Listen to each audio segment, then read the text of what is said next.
Presenting Tough Cookie's Best of the Quarantine broadcast. 23 golden classics on record for the first time ever. Dress you up in my love. If you love Madonna, Cardi B, Prince, James Brown, and always wanted to hear these artists covered by someone on a cell phone in their underwear during a global pandemic, the wait is over. We can be heroes. Curl up in your bubble bath and listen to the sounds of these two pasty Jewish men serenade you all night long. And every day. You can get Tough Cookies on CD for just $19.99. Just kidding, it's $20. Be careful to me. But listen, folks, quarantining never sounded so good. Keep smiling through. There's no time to lose. Call now, have this record so when the next pandemic hits, you are prepared. I remember you, my New Zealand pal who used to be from Pennsylvania, right? That's correct. You got it in one. Fantastic. I remember you from, Western PA or something? Western Pennsylvania, indeed. All right. I just talked to a guy named Jerry Douglas. He made an album with John Hyatt the other day, and Yeah. he was from Eastern Ohio, and we bonded over the location, the borderline between Ohio and Pennsylvania. So, There you go. very strange being down here in New Zealand talking about Pymatuming and places like that. It's very strange, but anyway. And I remember you got the record collection, the End All record collection. It's right there. I just got this today. This is pretty cool. Just came out. New Crowded Let me House see. album. Oh, wow. Cool. So I'm excited. Just got off the Zoom with one of the guys in Crowded House as well. So it's all Very happening. cool. But you've been busy. Yeah, hell yeah. Tell me all about it. Well, I'm allowed to curse? I can't remember. You can curse, yeah. You're right. I'm from Philly, so it's hard to not curse. Yeah. Well, since the last I spoke to you, I've done 96 episodes of Tough Cookies. Man, oh man. We're going all the way to 101. All right. And I have been busier during the pandemic than I ever was before. I know that feeling. Yep, I got you. And, I've interviewed over 60 guests, like you're interviewing me. Right. I interviewed all the members of Sly and the Family Stone, excluding Sly. Yeah, he's a tough nut to crack, I think. Yeah, I interviewed Richard Hell. I interviewed Dion. I interviewed Darlene Love. Nils Lofgren. I interviewed Beyonce's father. I interviewed Hunter Biden. I interviewed so many. Nancy Wilson from Heart. Oh yeah. So I'm basically like, my own talk show host too. So do you prefer to be the interviewer or the interviewee? I go both ways, Marty. Everybody knows that. All right, that's the right answer. So it's fun to be on both sides of the glass. I don't know, anything that I do when I interview people, I learn from being interviewed, Yeah, gotcha. And so I'm digging that. We are putting the band back together because we are going to start going on tour this fall. Is it loosening up over there finally? Yes. Okay. We are just about to have all of our restrictions lifted in Philadelphia, like all. Right. I don't know how I feel. I don't know if that's smart, but what I can say is that we put our chips on October. Okay. So the whole band indoor tour, it starts in the middle of October. Right.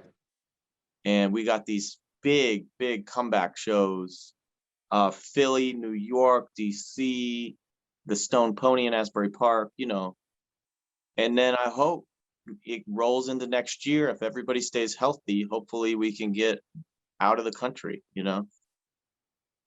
Cool. Well, it sounds like it's all happening. Yeah, we've been kind of wild and free for a while now, so we're just waiting for the rest of the world to catch up. Yeah, because you guys nailed it. Although we Oh. haven't, we're not doing well with the getting the vaccines out. They're taking their time doing that, but then we don't. I think the feeling is, well, we don't need it because we're kind of so isolated, but it'll happen in due time. Well, I can't wait to come there. I Yeah. hope next year. I really do. Definitely. We have, as crazy as it sounds, we have a few New Zealanders who wake up early so that you can watch Tough Cookies. Fantastic. 6 o'clock Saturday night is New Zealand, like 8 or 9 a.m., isn't it? Yep. Yes, it is. I think it's 8 a.m. And we have people that comment, I'm here in Auckland watching this shit. And it's a whole new world out there, man. so I'm just trying to like keep it alive because, Yep. Even when I'm back on stage with the band live and in person, I don't want to neglect this new thing that we built, which is performing for people all over the world. Right. Gotcha. Yep. So you got an album out, right? Tough Cookies album? Tough Cookies, Best of the Quarantine Broadcasts. I was just listening to your version of the Lana Del Rey tune. It's beautiful. Yeah. It's you, it's all for you. Everything I do, I tell you all the time. Heaven is a place on earth with you. Tell me all the things you wanna do. I hear that you like the bad girl's heart. Is that true? I covered songs over the last year that I would never in my wildest dreams thought I would ever sing. Yeah. And that has been a whole new education for me musically. Doing songs by so many different artists from so many different eras and different genres, everything from funk to country to techno, Yep. whatever, and everything in between. Everything from Cardi B to Hoagie Carmichael. 100 years of music, even more, because I do a lot of songs from the pre-recorded era. And I never thought of myself as a singer. Okay, I thought of myself as an entertainer, but not a singer. But this past year, I decided to challenge myself, and maybe I could become a singer. Right. I always loved those singers that could sing anything, Tony Bennett or Ella Fitzgerald could just sing the phone book, and I never thought of myself as one of those people, but now I understand better what it is to interpret music. Not just my own music, but other people's lyrics, other people's intentions, and the magic that happens when the right voice matches the right song. Right. And of course, the song can change with the change of the voice. Different person has a completely different take on it, on the same song as someone else. So there you go. Or gender. Yep. Or era. We do songs, Marty, that's like from the civil rights era. We do songs from the Delta Blues era, pre-war, Yep. And sometimes these songs feel like they were written today. Yeah. Yep. Yep. It's just, and we did a couple hour-long specials where we dedicated a whole hour to an artist. So I did a Bob Dylan 80th birthday. We did, I think I did 11 or 12 Bob Dylan songs. Yep. I did a Tina Turner 80th hour of 12 Tina Turner songs. We did a Willie Nelson hour. We've done all these shows, and it's amazing how some of these songs resonate today, 50, 60, 70, 80 years later. Yep. Yeah. That's what music's all about, man. It's eternal. It's fantastic. Yeah, I mean, I can't believe I'm grabbing albums that I bought when I was 15 years old and realizing it's 50 years old now, and it's like Yeah. playing it for my kids, and they're just like bopping around. It's like, what the heck? How does this happen? Are your kids into records? Yes, my younger daughter, who's 34, she just got into them. She played her first record over here about 6 months ago. Now she's one of the premier DJs in town. She just like got right into it, man. Good. And my other one is 40, and she's a hardcore collector. She's reading the make sure she's got the right pressing, the etchings, and the inside of the run out and the whole bit, man. I don't know. I've messed them up. Well, I will tell you, one of my favorite moments of the last year, and it's my favorite interview I've ever done. Okay.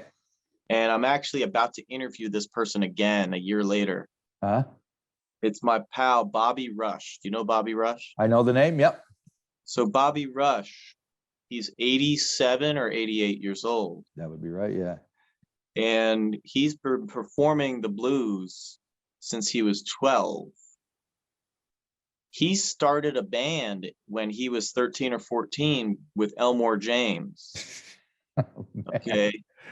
And we're talking all the way back in the 1940s. Yep. And he has lived through, 8 decades of American society and the music business. He just won his first Grammy Award about 2 or 3 years ago. He still sounds great. He's performing great. And man, we got so deep. And it was touching, really, because we were using this new medium Yep. of live streaming, like I'm talking to you across the globe. Yep. And he was sitting in his living room with his guitar, and I was sitting in my house with my piano. And we were singing to each other and talking to each other about 80 years of music history. Yeah. And it was just spine tingling, Yep. Yep. It's amazing. This whole technology, these Zoom things, I do lots of these, and I find it very intimate and personal. I mean, I've done probably as many as you have in the last year, and there's been tears, there's been laughter, there's been like also connecting, bonding. It's amazing. I'm totally blown away. So, and you probably run into the same thing. Yeah, I mean, I spoke to, like I said, Sly and the Family Stone are in the Rock and Roll Hall of Fame, thank God. And the Rock and Roll Hall of Fame arranged for me to interview Freddie Stone, Sly's brother. Yeah. Gregorico, the drummer, Larry Graham, the bass player. Yeah. And what's his name? The horn player. Because I know Cynthia is no longer with us, right? Cynthia's passed, and Rose declined to be interviewed. Rose, yeah. But I was talking to Freddie Stone, who has been a preacher now for 40 something years. He hasn't been in the music business since like 1980. Right. And he has been in his church, and I was taking him back to memories of the 60s that he hadn't discussed since they happened. Right. And he was emotional. I was emotional. And because Sly and the Family Stone are one of those bands that their music, every generation picks it up. It's kind of like, it's like those songs they mean so much to so many people. If you're into rock and roll, funk, soul, jazz, pop, country, like whatever it is, like you generally are into Sly and the Family Stone. Sure. Yep. It's like the best of American music or something. And there he was, 40 years out of the game, and he has sort of mixed emotions about the racism that he encountered in the industry, and the drugs and the record companies and everything. And he really turned his back on it. But we sat there like this on a Zoom, Yeah. walked back through memories, and he unpacked cherished memories. Yeah. And it was so special. You'll never see that on TV. No, no. That's pretty Plus, good. we can say fuck and shit. Exactly. Yeah. And did he have any insights into Sly's state of mind these days and how he's doing? I don't ask. Right. But from what I understand, Sly, by Sly standards, is doing okay. Well, that's good to know. He's got some decent people helping to take care of him. Right. I don't think we should expect Sly to get on stage. I don't know that Sly will make a record, Right. but he is still with us. Yes, he is. I interviewed his daughter Fun, FHUN. She was very sweet, and she said, he hit it and quit it. He said everything that he had to say. Yeah. Well, that's all right. He definitely said it. That's for sure. Yeah. Yeah. I think I saw them back in their prime, back in '72, and of course they were late. But it was worth waiting for. Like 2 hours late. That's amazing. So, Yeah. so who else you mentioned you talked to Hunter Biden? I did. Yeah, he was my like? guest last week. What was that like? Well, here's the thing. I don't know if do you follow the news down Of course. Yeah, I'm afraid so. Well, Hunter is the president's son, Yep. and he was the punching bag of Trump during the campaign. And they concocted, some scandals, but one of the biggest things that they constantly were railing on Hunter about was his drug addiction. Mm-hmm. He is a recovering crack cocaine and alcohol addict. All right. And when he was debating in the first debate between Biden and Trump, Trump turned to Biden and said some horrible things about Hunter being, a down and out drug addict, Right. And Biden said, my son is a drug addict. He's in recovery. He's worked on it. It's a disease, and I'm proud of him for working as hard as he has, right, to survive. And he said, there's a lot of people out there that know what that is, Yeah. And it was a powerful moment. And Hunter decided to write a book about his addiction. And immediately all these people swooped in to crucify him. And I knew that he was a fan of my show. Right. So we invited him on, and he chose our show to talk. Very cool. And he gave a very candid interview about his addiction, about everything he's been through. Right. And what has helped him in his recovery. And we had a lot of people who thanked us profusely for shedding light on these things. There's a lot of people who struggle with addiction and watch our show. Yep. But we also had just as many trolls crucify me and the band for associating ourselves with Hunter. And you know what, Marty? I don't care. I think the book is powerful. I think he's making a powerful statement. Right. And I'm not a journalist. I'm an entertainer, and I have conversations with people that interest me. Yep. And that's the end of it. Yep. That's the whole story to me. Well, I mean, it's the whole trolling thing. I just find like baffling. What do people?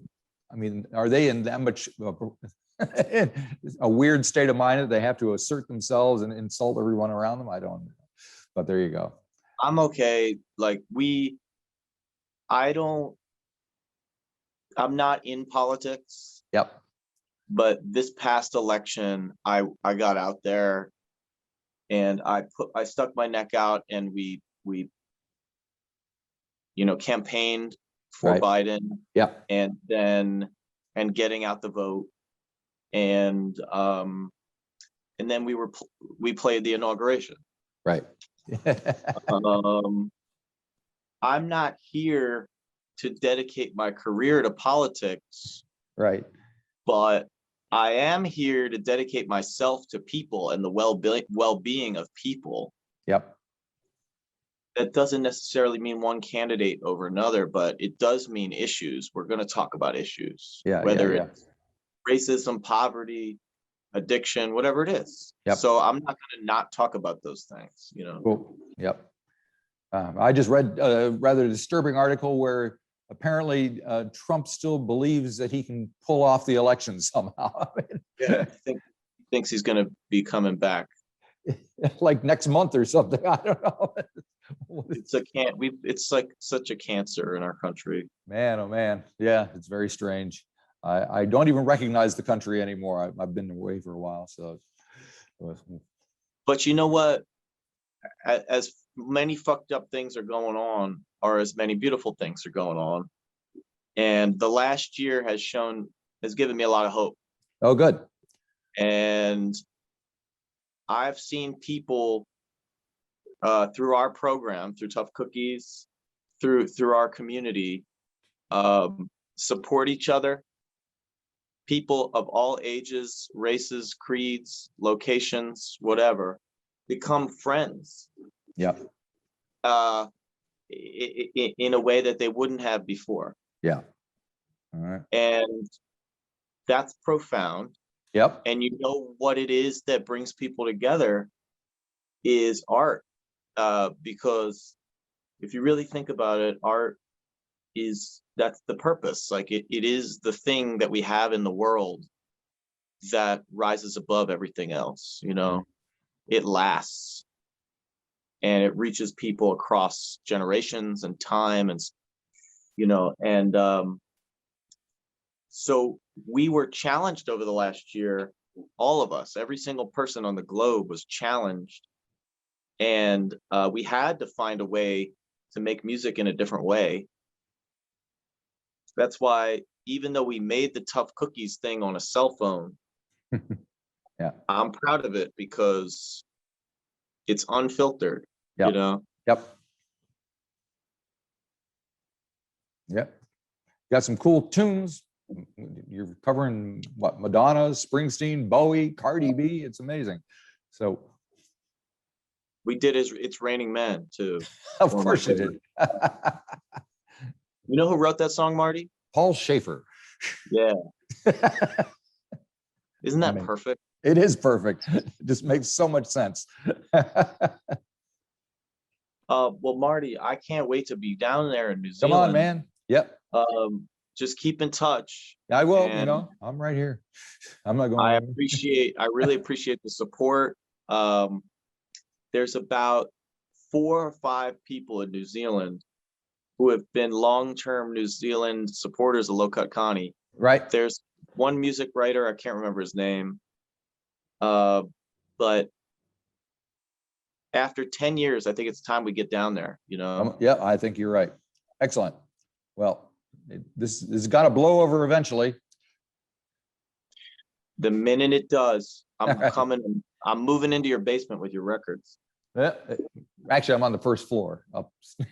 But all right. I'm still moving into your basement. You have to walk upstairs. I have no basement. But that's cool. There's plenty of room for you.